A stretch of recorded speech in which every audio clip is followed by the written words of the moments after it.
Para los prisioneros de guerra alemanes que llegaron a Fort Robinson en 1944, la mayor sorpresa no fue el alambre de púas ni los guardias, sino el descubrimiento de que los granjeros estadounidenses pronunciaban sus nombres, vivían sus tradiciones y trabajaban la misma tierra que sus propios antepasados.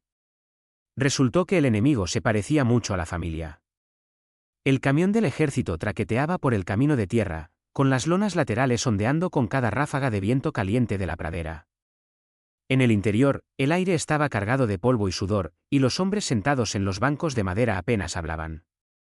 No eran peones agrícolas estadounidenses de camino al trabajo, sino soldados capturados que en otro tiempo habían sido orgullosos combatientes bajo el mando de Rommel y ahora eran prisioneros de guerra en el corazón de Estados Unidos, concretamente en Nebraska. El camión pasaba por un campo tras otro, fila tras fila de remolacha azucarera, maíz y trigo que ondulaban bajo el sol de finales de verano. El paisaje parecía interminable, un mar de cultivos unidos por vallas de alambre y caminos de grava. Para los prisioneros, era un mundo muy alejado de los desiertos ardientes donde habían sido capturados, pero no era solo el extraño y nuevo paisaje lo que los silenciaba, era lo que veían pintado en los buzones de las granjas, nombres que no eran solo Smith o Johnson, sino Moyer, Snyder y Kruger, nombres que reconocían de su tierra natal. Uno de los prisioneros, un hombre alto con las mejillas hundidas y los ojos aún endurecidos por meses de lucha, se inclinó hacia adelante, dio un codazo al hombre que tenía al lado y murmuró en alemán: «Siehst du das Müller und da Snyder deutsche Namen? ¿Ves eso, Müller y ahí Snyder, nombres alemanes?» Los demás estiraron el cuello para mirar a través de los huecos de la lona. Era cierto, cada pocos kilómetros, otro apellido alemán marcaba la entrada a una granja familiar. Por primera vez desde su captura, los hombres no veían a Estados Unidos como un enemigo sin rostro, sino que veían algo inquietantemente familiar. La idea era desorientadora. ¿Cómo era posible que allí, a miles de kilómetros de Baviera o Renania, los granjeros tuvieran los mismos apellidos que sus propios familiares? El camión dio una sacudida al girar por un estrecho camino rural. Algunos hombres se agarraron instintivamente a los listones de madera de la plataforma del camión. Un soldado con una cicatriz que le cruzaba la sien susurró: «¿Qué clase de país es este?» «Nuestros nombres en su tierra». Su voz era en parte de asombro, en parte de incredulidad. Nadie le respondió porque ninguno de ellos sabía. Los guardias sentados en la parte trasera del camión, con los rifles apoyados casualmente en el regazo, no reaccionaron. Para ellos, esto no era más que otra tarea más.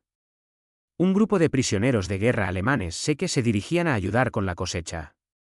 Las granjas de Nebraska necesitaban mano de obra, y con los chicos locales en el extranjero, el gobierno había recurrido a prisioneros como estos para cubrir el vacío. Pero para los prisioneros, el viaje era algo completamente diferente. A medida que el camión avanzaba dando botes, los recuerdos comenzaron a aflorar. Un hombre pensó en la granja de su abuelo en Württemberg, el olor del heno recién cortado y el sonido de las campanas de la iglesia los domingos por la mañana. Otro recordaba pasear con su padre entre hileras de remolachas azucareras casi idénticas a estas, aunque los tractores de entonces eran más pequeños y las herramientas más sencillas. Por un momento, los hombres no eran soldados ni cautivos, sino que volvían a ser muchachos de granja, niños que habían crecido trabajando la tierra. Aún así, la ironía era profunda. Habían cruzado océanos, luchado en batallas y ahora estaban sentados bajo vigilancia, solo para encontrarse trabajando para hombres y mujeres con sus mismos apellidos. Era como si la guerra se hubiera plegado sobre sí misma, difuminando la línea entre enemigos y familiares. En un cruce, el camión redujo la velocidad. Una familia estaba de pie cerca de la valla, observando. El padre llevaba un mono cubierto de tierra y sus anchos hombros estaban encorvados por los años de trabajo a su lado, una mujer se protegía los ojos del sol y un niño pequeño agarraba un guante de béisbol con una mano. El niño saludó con la mano, sin comprender o sin importarle que aquellos hombres fueran prisioneros de guerra. Uno de los alemanes, incapaz de resistirse, levantó ligeramente la mano en respuesta antes de bajarla rápidamente bajo la mirada del guardia. Ese simple saludo quedó suspendido en el aire. No era propaganda ni misericordia, era simplemente la vida cotidiana en Nebraska, que seguía adelante incluso mientras el mundo exterior ardía en el caos. Dentro del camión, los prisioneros se sentaban en silencio, cada uno perdido en sus pensamientos. Algunos intentaban ignorar los nombres en los buzones, intentaban enterrar la conmoción que sentían, otros podían dejar de pensar en ello, preguntándose si los granjeros para los que iban a trabajar podrían tener raíces en los mismos pueblos que sus propios abuelos habían dejado atrás. Cuando el camión se acercaba a su destino, un gran silo de grano se alzaba en la distancia, su superficie encalada captaba la luz del atardecer y en su lateral había pintado un nombre tan claramente alemán que hizo que varios hombres se movieran incómodos en los bancos. La realidad les golpeó más fuerte que cualquier proyectil en el campo de batalla, iban a pasar el día trabajando para personas que en otra época podrían haber sido sus vecinos. Los frenos chirriaron cuando el camión entró en el patio de la granja. El polvo se levantó en una espesa nube que se arremolinaba alrededor de las gallinas que picoteaban cerca del granero. Los guardias ladraron órdenes, los prisioneros bajaron y la jornada comenzó, pero el verdadero trabajo ya había empezado en sus mentes, donde las cuestiones de identidad, lealtad y humanidad chocaban de formas que ninguno de ellos esperaba. Pero la conmoción de aquellos nombres alemanes solo fue el principio. La verdadera historia vendría en los días siguientes, cuando el trabajo, el hambre y los pequeños encuentros empezaron a difuminar la línea entre enemigos y vecinos. Mucho antes de que aquel camión agrícola los llevara por las llanuras de Nebraska, los prisioneros ya habían recorrido un camino extraordinario. Su viaje había comenzado a miles de kilómetros de distancia, en los desiertos del norte de África. Eran veteranos del cuerpo africano, hombres que habían marchado bajo el mando de Rommel, luchando en batallas en el Alamein y más allá. Para muchos de ellos, la captura había sido repentina y brutal, en un momento eran soldados aferrados a sus armas y al siguiente estaban de pie, rendidos, con las manos en alto, agotados, hambrientos y con los uniformes desgarrados por semanas de combate. A partir de ahí, el viaje se extendió a través de los océanos, barcos de transporte los llevaron a través del Mediterráneo, pasando por Gibraltar, y cruzando el Atlántico.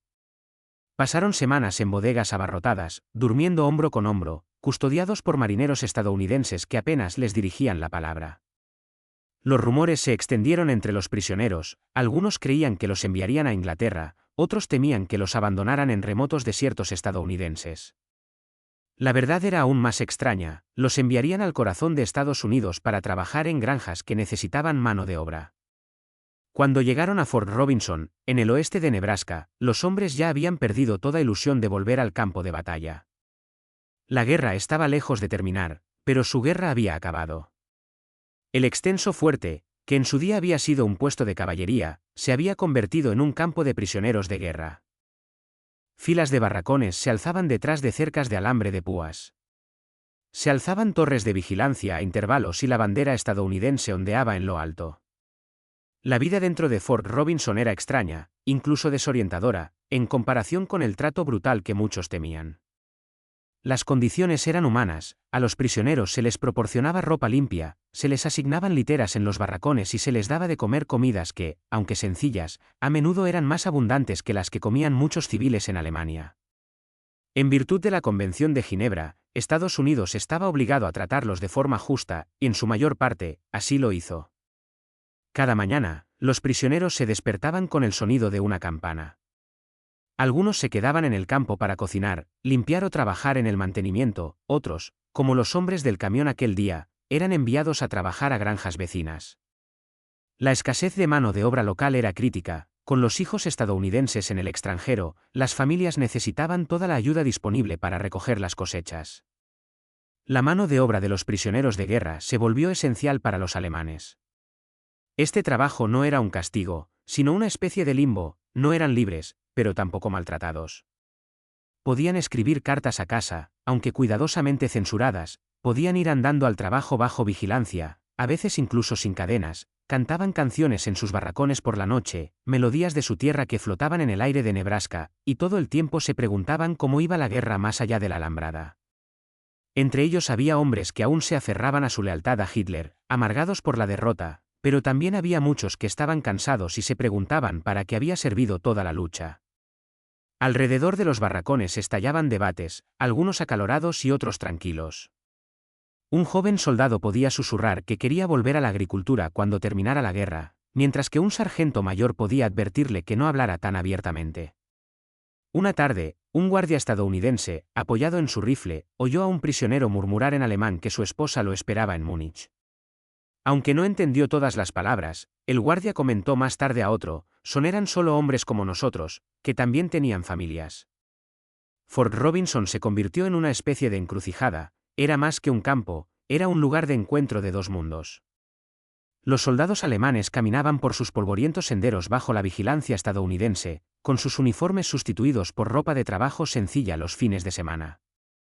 Algunos eran llevados a las iglesias para asistir a los servicios religiosos, otros se unían a equipos de trabajo que pintaban vallas o reparaban graneros para los lugareños. Para quienes los veían, la imagen era surrealista, el enemigo en medio de ellos, pero con un aspecto muy similar al de sus vecinos. Aún así, la tensión seguía latente, no todo el mundo en Nebraska acogía con agrado la idea de que los soldados alemanes caminaran por sus calles. Algunos habitantes del pueblo temían fugas, sabotajes o cosas peores. Los periódicos publicaban historias de campos en otros lugares donde los prisioneros habían organizado protestas o peleas. Los padres les decían a sus hijos que no se acercaran demasiado. Sin embargo, los campos funcionaban. Hubo fugas, varios hombres intentaron huir al campo, pero por lo general eran capturados en pocos días. En general, el sistema funcionaba, los prisioneros trabajaban, los granjeros cosechaban y los guardias mantenían el orden. Por la noche, mientras el viento de Nebraska aullaba en las llanuras, los prisioneros a veces se quedaban despiertos en sus literas escuchando los silbidos de los trenes que resonaban en la distancia. El sonido les recordaba a su hogar, a las vías férreas que conectaban sus propios pueblos, a la forma en que las locomotoras llevaban a los soldados al frente y a las familias a nuevas vidas aquí en Estados Unidos. El sonido tenía un significado diferente, era el sonido de un mundo que seguía en movimiento, incluso cuando sus propias vidas se habían detenido. Para los alemanes, Fort Robinson era tanto una jaula como un refugio. Estaban lejos de los bombardeos, lejos del frente, lejos del hambre que azotaba su patria. Vivían en un extraño término medio, cautivos pero también testigos de un país que parecía intacto por la guerra. Pero la vida dentro del campo era solo la mitad de la historia. Las verdaderas revelaciones llegarían cuando esos hombres salieran cada mañana del alambrado para trabajar en granjas que se parecían demasiado a las de su tierra natal. Los hombres que se sentaban en la parte trasera de ese camión en 1944 no eran reclutas novatos, sino veteranos, muchos de ellos endurecidos por años de servicio en el norte de África. El polvo y el sol se habían incrustado en su piel. Sus uniformes, ahora sustituidos por la sencilla ropa de trabajo que se les había entregado en Fort Robinson, llevaban la insignia del cuerpo africano. Algunos habían marchado bajo el mando de Rommel en Libia y Túnez, donde las líneas de suministro eran escasas, las raciones eran exiguas y cada kilómetro de desierto se ganaba con esfuerzo. La captura había sido diferente para cada uno de ellos, algunos fueron capturados en caóticas retiradas tras el Alamein, otros se rindieron en Túnez cuando divisiones enteras se derrumbaron bajo la presión aliada, y unos pocos aún llevaban la vergüenza de haber sido sacados de sus trincheras a punta de pistola, con las manos temblorosas al deponer las armas. Cuando llegaron a Nebraska, su confianza como conquistadores había desaparecido hacía tiempo. Lo que daba era una silenciosa resistencia, un orgullo enterrado bajo capas de agotamiento y derrota. Llevaban su pasado consigo al cautiverio. Un hombre, Hans, había sido hijo de un panadero de Stuttgart y aún recordaba el olor de los hornos de su padre por la mañana temprano. Cuando el camión pasó traqueteando por los campos de trigo, le dijo a otro prisionero, habríamos tenido pan para semanas con solo uno de estos campos. Su compañero asintió, pero no dijo nada. Otro, Wilhelm, había servido como mecánico antes de la guerra y no podía dejar de mirar los tractores estadounidenses en los campos.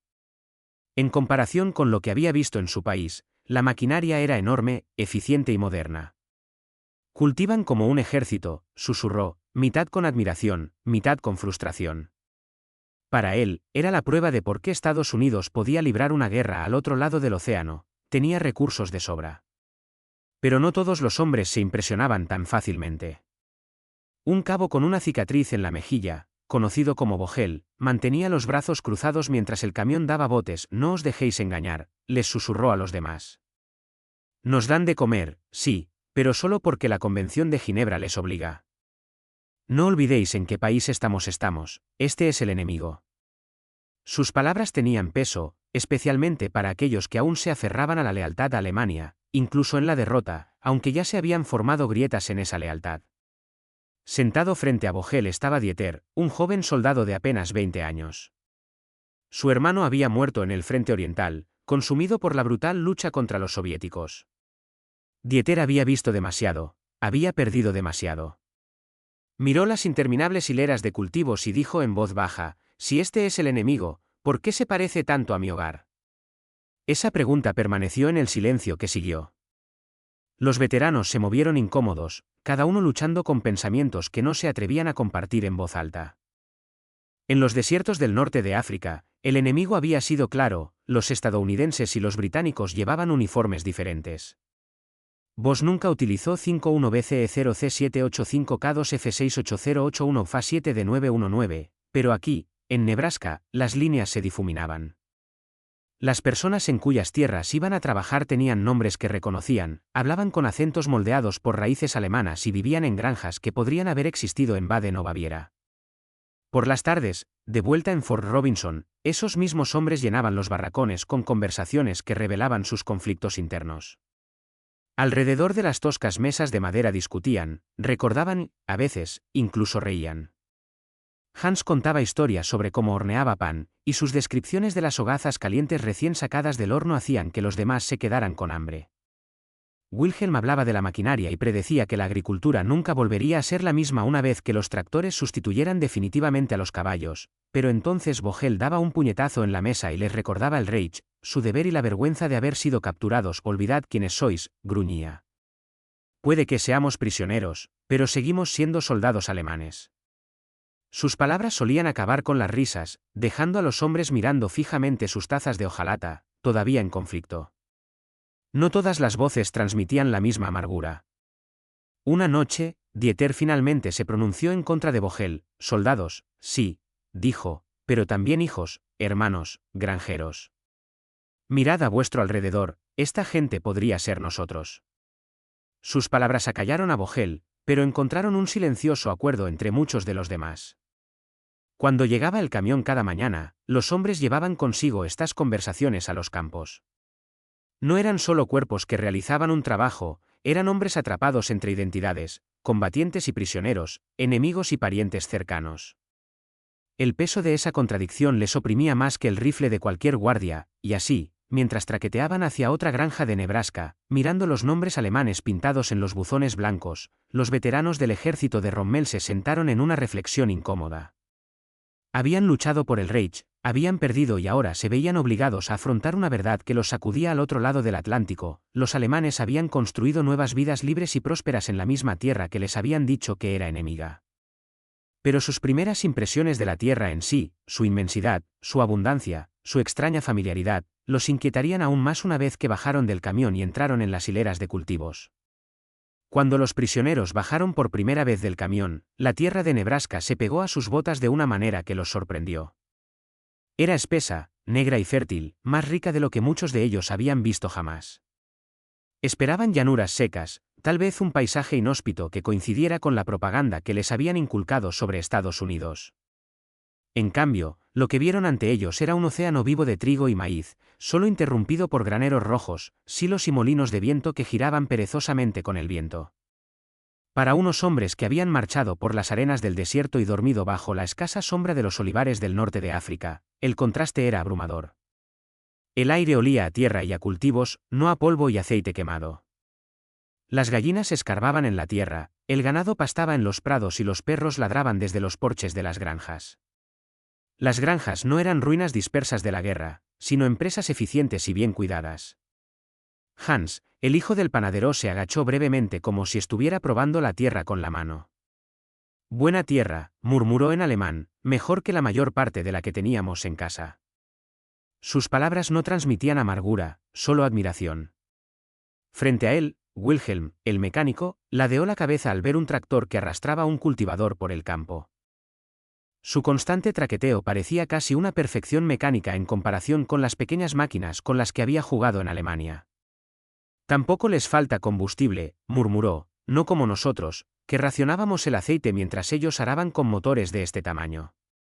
Los guardias no respondieron, simplemente dirigieron a los hombres hacia los campos de remolacha, pero los prisioneros de guerra no podían dejar de comparar cada detalle con los recuerdos de su patria. Los graneros rojos les recordaban a las estructuras de Sajonia, las hileras de maíz reflejaban los campos de Baviera y el olor a estiércol era universal, sin cambios por las fronteras o el idioma, pero lo que más les llamaba la atención la similitud, sino la abundancia.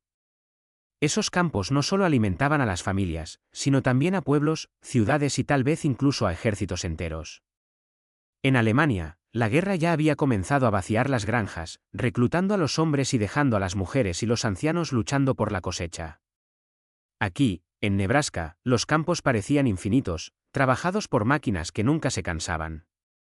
El primer día, los hombres fueron conducidos a hileras de remolacha azucarera, se les entregaron azadas y se les indicó mediante gestos y un inglés sencillo lo que tenían que hacer.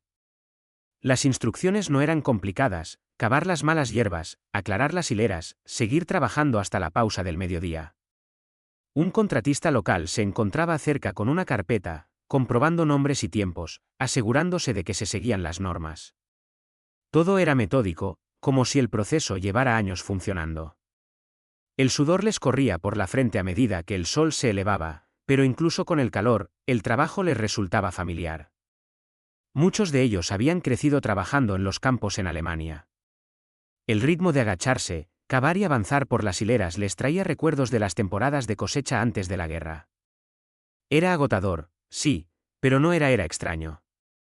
Luego llegó la comida del mediodía. Se entregaron cajas de cartón al borde del campo, llenas de sándwiches, fruta y cartones de leche. Cuando los hombres las abrieron, se hizo el silencio. Cada caja contenía más comida de la que algunos de ellos habían visto en semanas durante los combates en Túnez: gruesas rebanadas de pan, carne, manzanas e incluso galletas. Un hombre miró su sándwich con incredulidad antes de darle un mordisco. Masticó lentamente, saboreándolo, antes de susurrar: «Esto no es comida de guerra, es comida reconfortante». Los guardias comieron junto a ellos aunque separados, y los granjeros que habían venido a mirar mantuvieron la distancia. Aún así, la imagen de abundancia permaneció en la mente de los prisioneros. No era propaganda, no era un montaje, era simplemente la forma en que funcionaban estas granjas.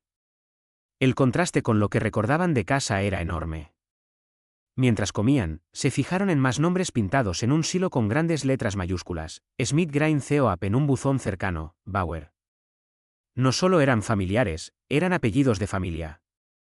Algunos de los hombres intercambiaron miradas inquietas. ¿Era posible que sus propios primos Bose nunca usaran 51BCE0C785K2F68081FA7D91973934? Un prisionero rompió el silencio y le habló en voz baja al hombre que tenía al lado: ¿y si son de nuestros pueblos? ¿Y si son nuestra gente? El hombre al que se dirigía negó con la cabeza. Entonces ellos eligieron esto, dijo con firmeza, señalando las tierras de cultivo que los rodeaban. Ellos eligieron América, dijo con un tono en su voz que era una mezcla de envidia y resignación. Cuando terminó el descanso, los hombres volvieron a sus filas.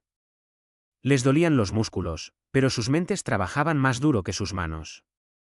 La tierra ya los había inquietado. No era hostil, no era extraña, se sentía demasiado cercana a casa. A medida que el día llegaba a su fin, el sol comenzó a descender, proyectando largas sombras sobre los campos.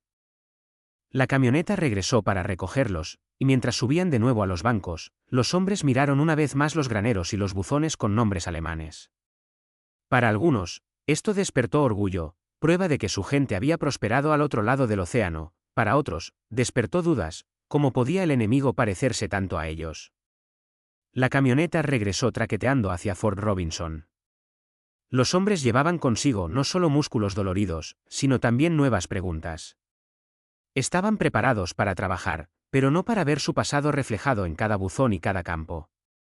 Sin embargo, lo que realmente se les quedaría grabado no serían los campos ni la comida, sino los encuentros humanos, breves e inesperados, que desafiaban todo lo que creían saber sobre enemigos y extraños. El día siempre comenzaba con el pase de lista dentro de la alambrada.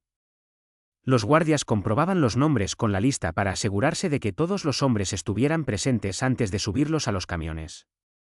Para el verano de 1944, esta rutina se había convertido en algo mecánico para los guardias.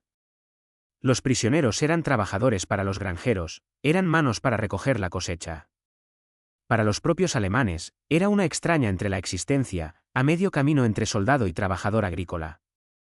Cuando llegaban a las granjas, el proceso era el mismo: un contratista civil esperaba con una carpeta, normalmente un hombre contratado por el condado para gestionar el sistema de trabajo de los prisioneros de guerra. comprobaba la carga del camión con su papeleo, marcaba la hora de inicio y recordaba a los hombres, a través de intérpretes o simples gestos, lo que se esperaba de ellos: no vagar, no hablar con los lugareños a menos que se les dirigieran la palabra, no abandonar el campo al final del día. Se registraban las horas trabajadas y se fijaban los salarios para que coincidieran con la tarifa local, que se pagados al gobierno, no directamente a los prisioneros. Los hombres solo recibían una pequeña asignación para comprar en la cantina del campo. Era la Convención de Ginebra en acción, aplicada en la pradera de Nebraska. Aún así, el acuerdo era diferente a todo lo que los prisioneros habían imaginado cuando fueron capturados. Trabajaban codo con codo en hileras de remolacha azucarera, maíz o alfalfa. Algunos aclaraban la remolacha con azadas, otros cargaban fardos de heno en carros. Las tareas eran repetitivas, pero conocían ese ritmo, era el ritmo de la agricultura, algo que muchos de ellos habían hecho antes de la guerra. No tardaron en darse cuenta de lo extraña que era su situación. Antes eran soldados bajo el mando de Rommel y ahora se afanaban en los campos estadounidenses, pero no eran esclavos, no azotaban ni pasaban hambre, sino que se les proporcionaban herramientas resistentes, se les ofrecía sombra y descansos. Y eran vigilados por guardias que se mantenían a distancia en lugar de seguirles cada paso. Los primeros días estuvieron llenos de silencio. Los prisioneros trabajaban en silencio, mirando solo de vez en cuando a los granjeros que venían a supervisarlos. Algunos de los estadounidenses se quedaban de brazos cruzados, recelosos de estos hombres que en su día habían empuñado rifles contra sus hijos, mientras que otros los observaban con curiosidad. Parecían simples jornaleros, no los monstruos que describían los periódicos. El silencio se rompió finalmente una tarde, mientras transportaba agua al campo. Un granjero de Nebraska se detuvo cerca de un grupo de prisioneros. No debía hablar mucho, pero murmuró: duro trabajo, en un inglés con acento. Para su sorpresa, uno de los prisioneros respondió en alemán: Arbeit können wir, sabemos trabajar. El granjero parpadeó y luego se rió entre dientes. Sus propios abuelos hablaban alemán en casa, aunque él había crecido con el inglés. No continuó la conversación. Los guardias vigilaban esas cosas, pero el breve intercambio quedó grabado en la mente de ambos hombres. Las comidas también revelaban el extraño equilibrio entre la distancia y la humanidad. Al mediodía, se repartían fiambreras con sándwiches rellenos de carne, fruta fresca y leche. Los prisioneros siempre hacían una pausa antes de comer, no por falta de hambre, sino por incredulidad. En Alemania, en 1944, la comida escaseaba. El pan estaba racionado y la carne era casi imposible de encontrar. Sentarse en un campo estadounidense y masticar sándwiches de jamón y manzanas les parecía surrealista.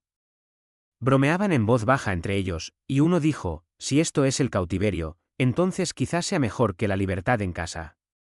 Otro le regañó por hablar tan a la ligera, pero todos sabían que esa idea había pasado por sus mentes. Los guardias, por su parte, se mantuvieron profesionales, no fraternizaban, pero tampoco eran crueles. La mayoría eran jóvenes estadounidenses apenas mayores que los propios prisioneros, a quienes se les había asignado el trabajo en el campo en lugar de ir al frente. Se apoyaban en sus rifles, miraban el horizonte y llamaban a los hombres para que volvieran al trabajo después de los descansos. La parte más extraña de la rutina no provenía del trabajo ni de la comida, sino de los nombres. Cada vez que un prisionero llevaba cajas que pasaban por un granero o un silo marcado con Smith o Keller, eso despertaba algo en el interior de los hombres. No eran solo nombres, eran reflejos de su propia identidad. A veces, en voz baja, especulaban: ¿y si él fuera de nuestro pueblo?, preguntaba uno. ¿Y si su padre y el mío fueran vecinos? Las preguntas nunca tenían respuesta, pero permanecían en sus mentes mucho después de que terminara la jornada laboral. A última hora de la tarde, el trabajo se ralentizaba, los hombros dolían, las camisas se pegaban a la espalda con el sudor y las hileras de remolachas, antes rectas, parecían desordenadas por él se había raleado. Cuando el camión se detenía, los prisioneros subían a bordo sin quejarse, sabían que al día siguiente sería igual, pero cada día la experiencia les afectaba de una manera que ningún campo de batalla podía hacerlo. Estaban aprendiendo lo que significaba ver al enemigo no como un adversario sin rostro, sino como personas cuyas vidas se parecían extrañamente a las suyas. Una tarde, mientras regresaban a través de la luz dorada de las llanuras de Nebraska, Hans se inclinó hacia Wilhelm y le susurró: es como si hubiéramos vuelto a casa, pero no estamos en casa en absoluto. Wilhelm no respondió, Solo miró fijamente los campos, observando las siluetas de los graneros que se deslizaban ante sus ojos, con sus nombres pintados en letras alemanas en negrita. Pero no era solo la tierra o la comida lo que les inquietaba. Lo que dejaría la huella más profunda eran los pequeños encuentros, los fugaces momentos de humanidad que atravesaban los muros entre captores y cautivos. A pesar de todas las reglas que separaban a unos de otros, la vida tiene una forma de traspasar los límites. No hubo órdenes gritadas en el pase de lista ni los guardias con rifles lo que dejó una huella más profunda en los prisioneros alemanes, sino los breves encuentros fortuitos, los momentos en que los seres humanos se miraban a los ojos a través de un campo, una valla o un camino polvoriento en una tarde calurosa. Mientras los prisioneros de guerra cavaban remolachas azucareras bajo el sol, una niña se acercó al borde del campo. No debía tener más de 7 u 8 años, estaba descalza en la tierra, con una cinta en el pelo, observando la fila de prisioneros que trabajaban. Al principio, los guardias se tensaron, dispuestos a gritarle que se marchara, pero ella solo sonrió y saludó con la mano. Su inocencia cortó la tensión como un cuchillo. Uno de los prisioneros, un joven llamado Dieter, se quedó paralizado con la azada en la mano. Lentamente, levantó la mano y le devolvió un pequeño saludo. El guardia lo miró con ira, pero lo detuvo. La niña se rió y luego corrió de vuelta a la granja, dejando al prisionero mirándola con algo desconocido agitándose en su pecho. Más tarde, le susurró a otro prisionero, podría ser mi sobrina en Alemania. La hija pequeña de mi hermano tiene más o menos esa edad. El pensamiento lo persiguió el resto del día. No todos los encuentros eran tan dulces. La sospecha a menudo flotaba pesadamente en el aire. La esposa de un granjero que llevaba jarras de agua al campo se mantuvo a distancia, como si los hombres pudieran abalanzarse sobre ella. Sus manos temblaban ligeramente mientras dejaba las jarras en el suelo. Los prisioneros lo notaron, por supuesto, y aunque nadie lo dijo en voz alta, la vergüenza era grande. Esas mujeres no los miraban como trabajadores o vecinos, sino como enemigos peligrosos, incluso sin rifles. Pero luego había momentos sorprendentes de reconocimiento. Un granjero llamado Heinrich Schultz se quedó un día mirando mientras los prisioneros cargaban fardos de heno. Cuando el contratista revisó la lista, un nombre de un prisionero llamó su atención. Bauer Schultz entrecerró los ojos para mirar al joven y luego dijo en un alemán lento, «Bist du aus Bayern? ¿Eres de Baviera?». El prisionero se puso tenso, sin saber cómo responder bajo la mirada de los guardias. Finalmente, asintió con la cabeza. Sí. Schultz se rió entre dientes y respondió en un inglés entrecortado, mi padre también es de Burburgo. Se dio un golpecito en el pecho con su mano callosa. No estamos tan lejos el uno del otro. El intercambio duró menos de un minuto, antes de que los guardias gritaran a todos que siguieran trabajando, pero para los hombres les pareció que el suelo se había movido. Habían cruzado un océano, habían sido capturados en la guerra y ahora se encontraban cara a cara con un hombre cuyas raíces familiares se remontaban al mismo suelo que las suyas. No todos los estadounidenses compartíanla. Algunos granjeros escupían en el suelo cuando veían a los prisioneros de guerra murmurando sobre sus hijos que luchaban en el extranjero contra esos mismos suizos. Unos cuantos chicos en bicicleta les tiraban piedras desde la carretera, retándose unos a otros a acercarse antes de alejarse pedaleando. Los guardias solían ahuyentarlos con un gesto, pero el aguijón del desprecio permanecía en los prisioneros. Sin embargo, por cada gesto hostil había otro que tenía un peso diferente. Un domingo, un sacerdote local visitó el lugar para oficiar una breve misa al aire libre. Habló en inglés, pero cuando los prisioneros cantaron himnos en alemán, sus ojos se suavizaron. Después les dijo a los guardias que ellos también eran hijos de Dios. La noticia de ese sermón se extendió entre los hombres como la pólvora. No los liberó, pero les recordó su dignidad incluso dentro del propio campo. Estos encuentros marcaron el ritmo del cautiverio. Algunos guardias trataban a los prisioneros con frialdad, manteniendo cada intercambio breve y tajante, otros dejaban escapar destellos de humanidad. Un guardia de apenas 20 años se apoyó una vez en la valla y le preguntó a un prisionero cómo había sido la guerra en África. El alemán respondió con cuidado, describiendo el calor y la arena interminable, sin jactarse ni compadecerse. Cuando terminó, el guardia se limitó a decir, mi hermano ahora mismo en Francia. Me resulta extraño hablar así. Ambos hombres guardaron silencio, conscientes del abismo que los separaba, pero también del extraño puente que acababan de tender. La ironía de todo aquello pesaba mucho. Estos alemanes, que antes estaban convencidos de que los estadounidenses eran enemigos lejanos, se veían reflejados en las mismas personas que los observaban trabajar. El hijo de un granjero no era tan diferente del hijo de un panadero de Stuttgart. Una chica que saludaba desde la valla no era tan diferente de una sobrina en su país. Incluso la desconfianza en los ojos de una mujer no les resultaba extraña.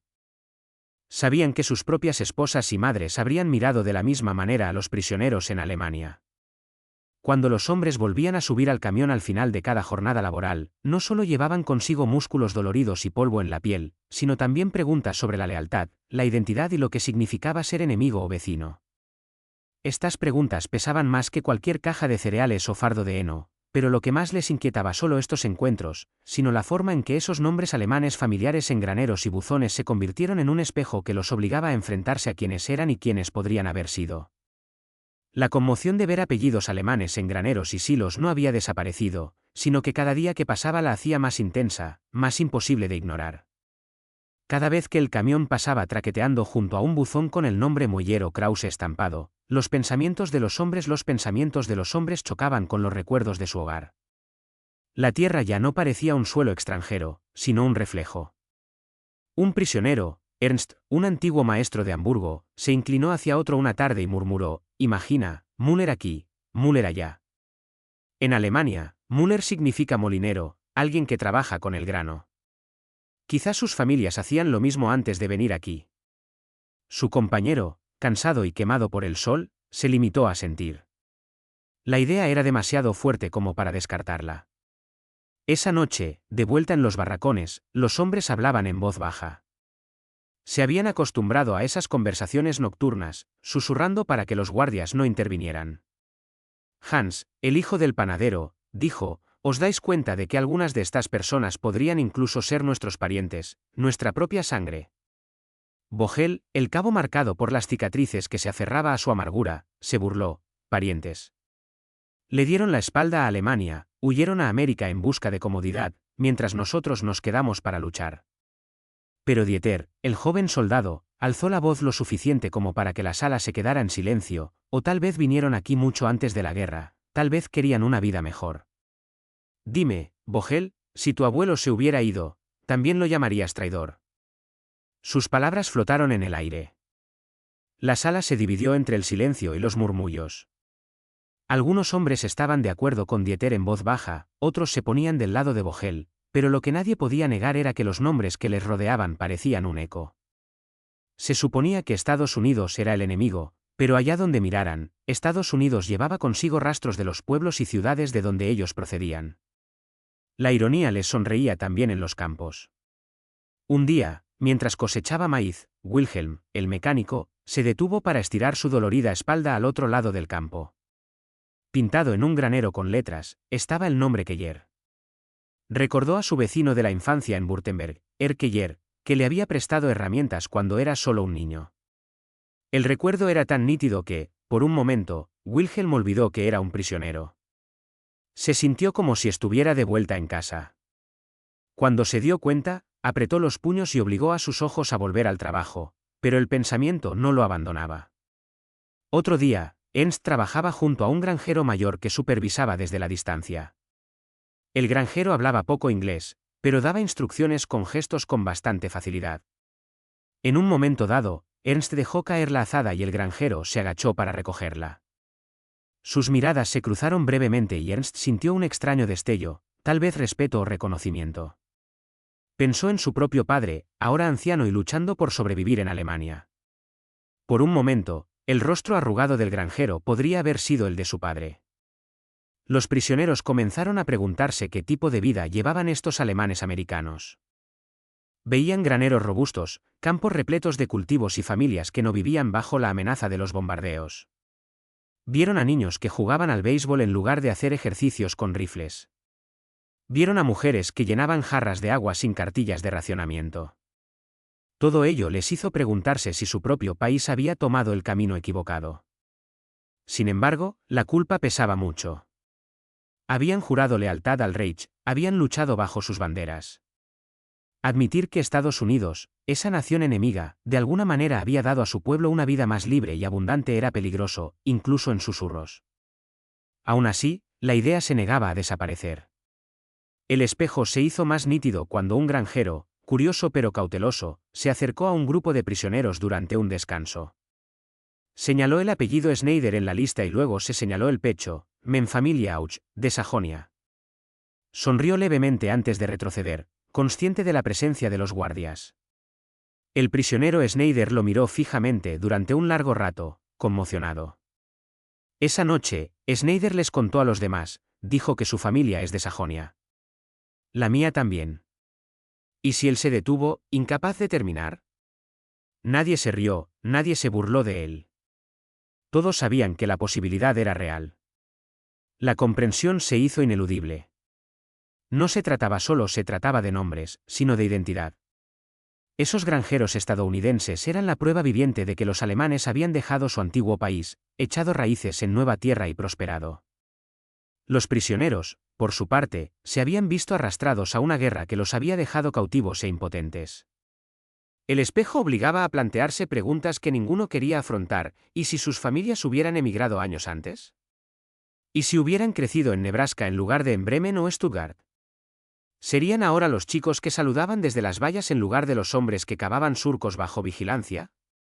Esas preguntas desaparecieron cuando el camión los llevó de vuelta a Fort Robinson por la noche. Resonaban en los barracones, en los sueños y en las miradas silenciosas al. La identidad, la lealtad y el destino de repente dejaron de ser abstractos, estaban pintados con letras negras en graneros y silos por todo Nebraska. Pero si el espejo suscitaba preguntas incómodas, la tensión y la sospecha no tardaban en aparecer, porque no todos los estadounidenses acogían con agrado la visión de soldados alemanes trabajando en sus campos, por muy familiares que les sonaran sus nombres. No todo el mundo en Nebraska estaba dispuesto a ver a los prisioneros alemanes como simples peones agrícolas. Para muchas familias, la guerra a un océano de distancia, estaba presente en cada telegrama que anunciaba que un hijo había desaparecido en Francia, en cada titular de periódico sobre las bajas en el Pacífico. Para esas familias, la visión de soldados alemanes trabajando en sus campos era como un insulto, aunque los hombres llevaran ropa de trabajo sencilla en lugar de uniformes. En la ciudad crecieron los rumores, las mujeres que volvían a casa de la iglesia bajaban la voz al pasar junto a los camiones llenos de prisioneros de guerra. No deberían estar aquí, le decía una madre a otra. Mi hijo está allí luchando contra hombres como ellos y ahora tengo que verlos trabajar en nuestras tierras. El miedo era real. A algunos les preocupaba que los prisioneros pudieran escapar, sabotear la maquinaria o, peor aún, hacer daño a sus familias. Los guardias estaban alertas ante estas preocupaciones. Las normas eran estrictas, los prisioneros no podían entrar en las granjas, no debían quedarse sin supervisión y no guardar herramientas fuera del horario laboral. Los soldados asignados como guardias llevaban rifles en todo momento, aunque muchos admitían que rara vez tenían que utilizarlos. Aún así, la amenaza nunca estaba lejos de la mente de nadie.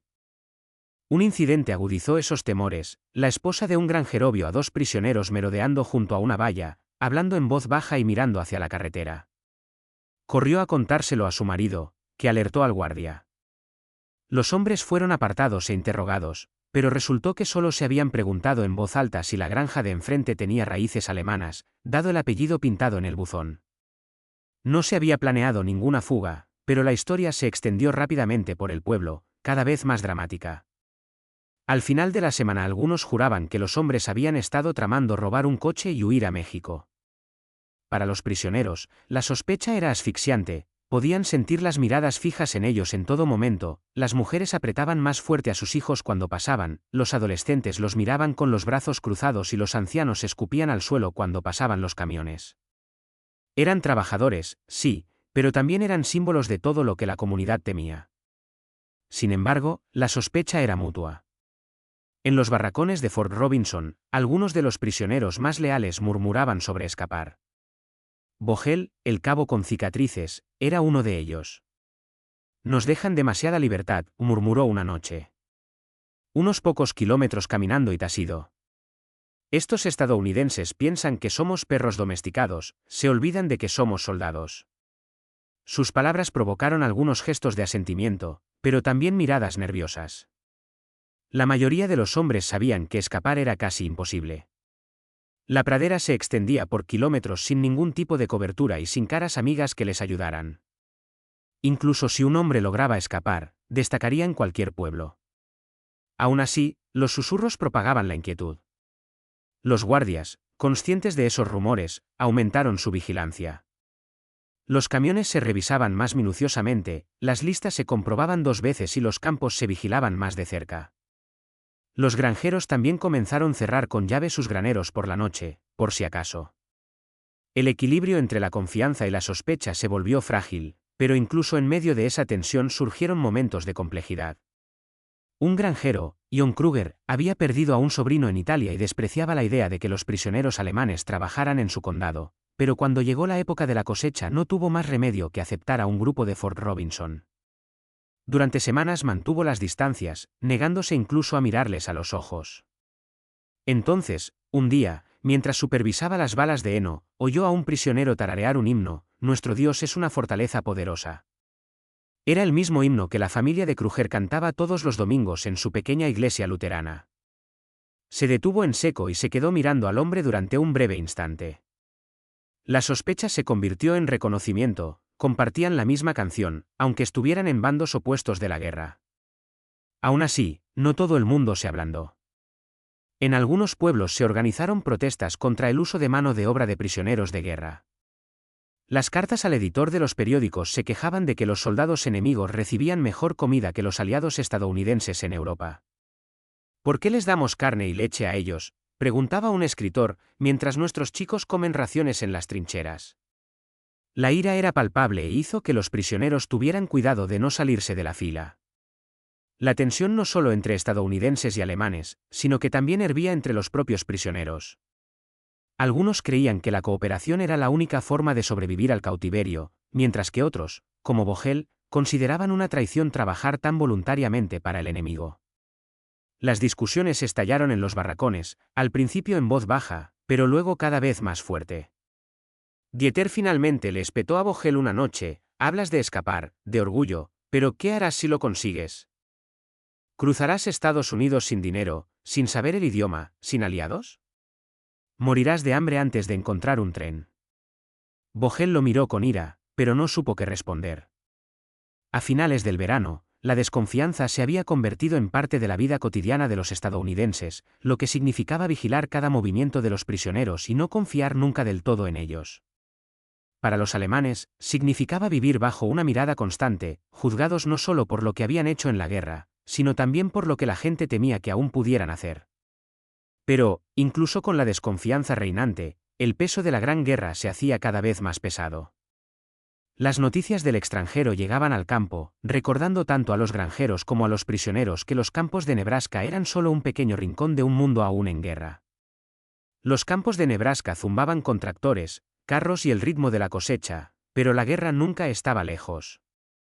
Cada mañana, los guardias traían periódicos doblados bajo el brazo. Al atardecer, los rumores se propagaban por los barracones: Normandía, el avance hacia París, informes de bombarderos aliados atacando en profundidad Alemania. Los titulares se leían y releían, y cada hombre sacaba sus propias conclusiones de la tinta manchada. Para los granjeros estadounidenses, las noticias eran personales. Un día podía llegar una carta traída por el cartero que traía tanto orgullo como dolor: un hijo ascendido en el extranjero, otro declarado desaparecido en combate. Las familias colocaban estrellas azules en sus ventanas, y con demasiada frecuencia, las sustituían por doradas. Para ellos, la presencia de prisioneros de guerra alemanes en los campos no era solo una cuestión de mano de obra, sino un recordatorio de que sus hijos luchaban contra el mismo ejército al que esos hombres habían pertenecido. Para los prisioneros, los titulares caían como piedras en el estómago. Leían sobre los avances aliados con los dientes apretados, algunos rezando en silencio por la resistencia de Alemania aguantara, otros se sentían secretamente aliviados al ver que el Reich flaqueaba. En los barracones estallaban discusiones. Vogel despotricaba contra la propaganda y tachaba todos los artículos de mentiras. Ernst, el maestro de escuela, le rebatía con cansada honestidad: no pueden ser todas mentiras, demasiadas derrotas, demasiadas retiradas. El silencio que seguía decía más que cualquiera de los dos hombres. La sombra de la guerra se extendía también sobre los campos. Mientras aclaraban las remolachas o apilaban el heno, los hombres pensaban en sus familias en casa, en las bombas que caían sobre Hamburgo, en la escasez de alimentos en Múnich, en los ejércitos soviéticos que avanzaban desde el este. Todo ello les atormentaba mientras trabajaban bajo el cielo abierto de Nebraska. Un hombre le susurró a otro: «Mi madre escribe que el pan se corta más fino cada semana y aquí nos dan de comer carne». Su voz era baja, teñida de vergüenza. Los granjeros también sentían el contraste. Veían sus graneros llenos de grano, sus campos cargados de maíz y sabían que Alemania se moría de hambre. Algunos intentaban alejar ese pensamiento, al fin y al cabo era la guerra. Otros, especialmente los que tenían apellidos alemanes, sentían una punzada de inquietud. ¿Era correcto ver a esos hombres sudar en sus campos mientras sus familias sufrían al otro lado del océano? Una tarde, una tormenta se extendió por las llanuras, con nubes oscuras apilándose en el horizonte. Los prisioneros y los guardias se apresuraron a cubrir los carros. La lluvia golpeaba la tierra, empapando la ropa y volviendo el suelo resbaladizo. Los truenos retumbaban y, por un momento, algunos de los prisioneros se estremecieron como si hubiera vuelto la artillería. Los guardias se dieron cuenta, pero no dijeron nada. Sabían que, para estos hombres, los truenos nunca eran solo el clima, sino un recuerdo. La vida en la ciudad continuaba con su propio ritmo, se jugaban partidos de béisbol en campos polvorientos, se celebraban picnics de la iglesia bajo los álamos y las familias se reunían para las cenas dominicales. Los prisioneros vislumbraban esta vida desde sus camiones, viendo a los niños correr descalzos por los jardines o a las mujeres tender la ropa al viento. Era dolorosamente normal y esa normalidad tenía un extraño poder, recordaba a los alemanes la vida que podrían haber tenido si hubieran nacido en Nebraska en lugar de en Stuttgart o Bremen. En Fort Robinson, la división entre la guerra y la paz se hizo más marcada. Algunas noches, los prisioneros se reunían en sus barracones para cantar viejas canciones populares que se extendían por el campamento llevadas por el viento de la pradera.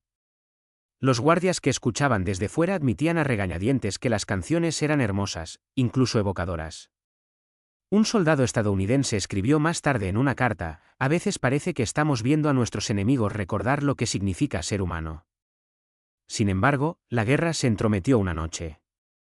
Un guardia transmitió la noticia de un campo de prisioneros de guerra en otro estado, donde un prisionero había sido asesinado durante un intento de fuga. La historia se difundió rápidamente, avivando el miedo. Los hombres se dieron cuenta una vez más de lo frágil que era su seguridad. Se les trataba decentemente, sí, pero solo mientras obedecían. Un movimiento en falso y la sospecha podía volverse mortal. Los granjeros también llevaban la guerra consigo. John Kruger, el granjero que en su día se había rebelado contra el uso de mano de obra de prisioneros de guerra, recibió un telegrama en el que le comunicaban que su sobrino había muerto en Francia. Al día siguiente, observó a los prisioneros alemanes trabajar sus campos con los puños apretados. Quería odiarlos, pero cuando uno de los hombres tropezó y cayó, otro lo ayudó rápidamente a levantarse. Ese simple gesto carcomió la ira de Kruger. Ya no eran enemigos sin rostro, eran hombres que podían sangrar, tropezar y ayudarse unos a otros, igual que su sobrino. A medida que avanzaba el verano, Nebraska seguía siendo un lugar donde la vida cotidiana y la guerra mundial se solapaban. Los prisioneros escardaban las malas hierbas, acarreaban heno y apilaban grano. Los granjeros rezaban por lluvia o sol, dependiendo de lo que necesitaran los cultivos, pero los titulares siempre les recordaban que esta tranquila vida en la pradera era solo una burbuja y que, más allá, el mundo estaba en llamas.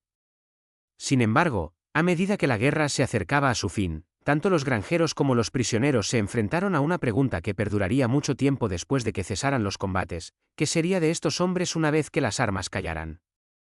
A finales de 1945, la guerra estaba llegando a su fin y los vientos de la pradera traían consigo un silencio diferente en Fort Robinson.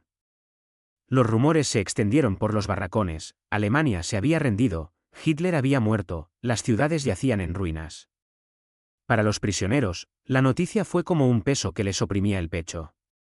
Algunos lloraban en silencio en sus literas, lamentando no solo la pérdida de la causa de su país, sino por saber que su hogar tal vez ya no existía tal y como lo recordaban. Los estadounidenses recibieron la noticia de otra manera: las campanas de las iglesias repicaban en los pueblos cercanos, los granjeros dejaban sus herramientas para reunirse con sus vecinos y celebrar el fin de años de telegramas y preocupaciones. Sin embargo, incluso en Celebration había una pregunta que flotaba en el aire: ¿qué pasaría con los alemanes que habían trabajado sus campos, comido su comida, y lo más extraño de todo, se habían convertido en parte de su vida cotidiana? La respuesta llegó lentamente: muchos prisioneros fueron enviados de vuelta a Alemania, embarcados en barcos tal y como habían llegado. Su partida dejó un extraño vacío. Los granjeros, que antes habían sospechado de ellos, se encontraron mirando sus campos y recordando a los hombres que se habían esforzado para recoger la cosecha. Algunos incluso admitieron en voz baja que los echaban de menos. La esposa de un granjero le confesó a su hermana: al principio no confiaba en ellos, pero cuando los veía trabajar, me daba cuenta de que eran solo hombres hambrientos y cansados, como nuestros propios hijos. No todas las despedidas fueron silenciosas. En algunos confiaba en ellos al principio, pero cuando los veías trabajar, te dabas cuenta de que eran solo hombres hambrientos y cansados, como nuestros propios muchachos. No todas las despedidas fueron silenciosas. En algunos casos, los granjeros estrecharon la mano a los hombres a los que habían supervisado, rompiendo el tabú contra la confraternización. Algunos incluso les entregaron cartas o pequeños regalos, pidiéndoles que les escribieran cuando regresaran a casa. Aunque las normas desalentaban ese tipo de contacto, la humanidad ya se había colado por las rendijas. Para los prisioneros, volver a casa no era un simple alivio. Alemania estaba destrozada. Ciudades como Dresde y Hamburgo habían quedado reducidas a escombros, las familias se habían desgarrado, las granjas estaban destruidas y el futuro era incierto. Las cartas de los que sobrevivieron llegaban a Estados Unidos con cuentagotas, contando de calles en ruinas y colas para conseguir pan. Algunos escribieron a los mismos granjeros para los que habían trabajado, agradeciéndoles su justicia, su decencia y la comida que les había ayudado a superar el cautiverio. En un giro sorprendente, no todos los hombres se quedaron en Alemania. Unos pocos regresaron a Estados Unidos años más tarde, patrocinados por los mismos granjeros cuyas cosechas habían recogido bajo vigilancia. Se convirtieron en ciudadanos y formaron familias en la misma tierra de Nebraska que antes les había resultado ajena. Sus hijos crecieron jugando al béisbol y asistiendo a escuelas estadounidenses, sin saber que sus padres habían vestido el uniforme del ejército enemigo. Para los que se quedaron en Alemania, el recuerdo de Nebraska nunca se borró. Recordaban el olor de los campos, la vista de los graneros con nombres alemanes y los momentos de amabilidad que rompían la desconfianza. Algunos les dijeron a sus hijos y nietos que no glorificaran el cautiverio, sino que mostraran que, incluso en la guerra, la humanidad puede sobrevivir. Los granjeros también aprendieron la lección. Muchos hablaron de lo extraño que había sido ver al enemigo de cerca y darse cuenta de que no era tan diferente. Recordaban la mirada de un prisionero cuando un niño saludaba con la mano o la silenciosa gratitud por un sándwich. Era un recordatorio de que la guerra divide a las naciones, pero los individuos a menudo comparten más de lo que creen. Lo que más perduró fue el espejo, la conmoción de ver nombres alemanes pintados en buzones estadounidenses. Ese simple detalle obligó a todos a enfrentarse a lo fácil que es que la identidad cruce los océanos, a cómo los enemigos pueden compartir las mismas raíces y a cómo la guerra puede convertir a vecinos en oponentes. Al final, la historia de los prisioneros de guerra alemanes en Nebraska no solo sobre detalles de trabajo o camiones vigilados, sino sobre perspectiva, sobre granjeros que se daban cuenta de que su enemigo no era un monstruo, sino un hombre, sobre prisioneros que se daban cuenta de que al otro lado del océano su propio pueblo había encontrado una vida libre de bombas y tiranía, y sobre cómo esos encuentros fugaces, una palabra intercambiada, un himno compartido, un saludo de un niño, podían durar más que el alambre de púas y la propia guerra. La historia a menudo registra batallas, generales y tratados, pero aquí, en las llanuras de Nebraska, la historia vivía en pequeños momentos, en nombres pintados en silos, en pan compartido al mediodía, en hombres que una vez lucharon en desiertos y ahora trabajaban codo con codo en los campos. Esos momentos nos recuerdan que, incluso en los momentos más oscuros, la humanidad puede abrirse paso. ¿Cuál es la lección? Que los enemigos no siempre son extraños, que la guerra puede cegarnos ante los lazos que compartimos y que, a veces, las victorias más fuertes no se ganan en los campos de batalla, sino en el silencioso reconocimiento de la humanidad de cada una humanidad. Si esta historia te ha emocionado tanto como a mí, recuerda que la historia está llena de lecciones que vale la pena mantener vivas. Suscríbete para recibir más historias que nos recuerden de dónde venimos y lo que aún podemos aprender hoy en día.